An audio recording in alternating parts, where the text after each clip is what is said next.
আমরা সফল হতে চাই, কিন্তু পরিশ্রম করতে চাই না।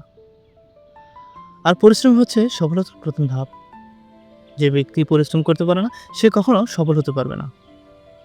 সফল হতে গেলে আপনার পরিশ্রম, আপনার মেধা, আপনার সময় সেখানে ব্যয় করতে হবে। তবে আপনি সফলতা অর্জন করতে পারবেন। আমরা হয়তো ভাবি একটা লোক প্রতিদিনই কাজ করে যাচ্ছে, সে দৌড়াচ্ছে, সে ব্যায়াম করছে, সে সময় মতো তার কাজগুলো করে যাচ্ছে, কিন্তু সেটা আমরা দেখি না। আমরা দেখি তার শুধু সফলতাটা। আমরা যদি সেইগুলো দেখি যে তার পরিশ্রম তাকে সফলতা দ্বার প্রান্তে নিয়ে যাচ্ছে, তাহলে আমরা পরিশ্রম করতাম। আমরা দেখতাম, তার থেকে আমরা অনুপ্রাণিত হয়ে আমরা কাজ করতাম।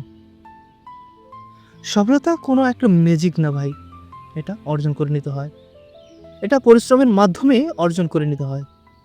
যে যত পরিশ্রম করে, যে যত মেধা দিয়ে কাজ করে যায়, তার সফলতা ততটা সন্নিকটে।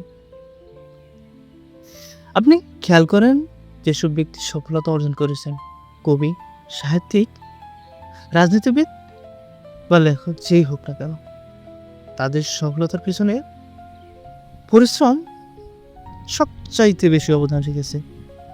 তাদের ধৈর্য, তাদের অধ্যবসায়, এগুলাই সফলতার মূল চাবিকাঠি। আর আমরা সফলতা চাই, কিন্তু পরিশ্রম করতে চাই না। আমরা ধৈর্য ধরতে চাই না।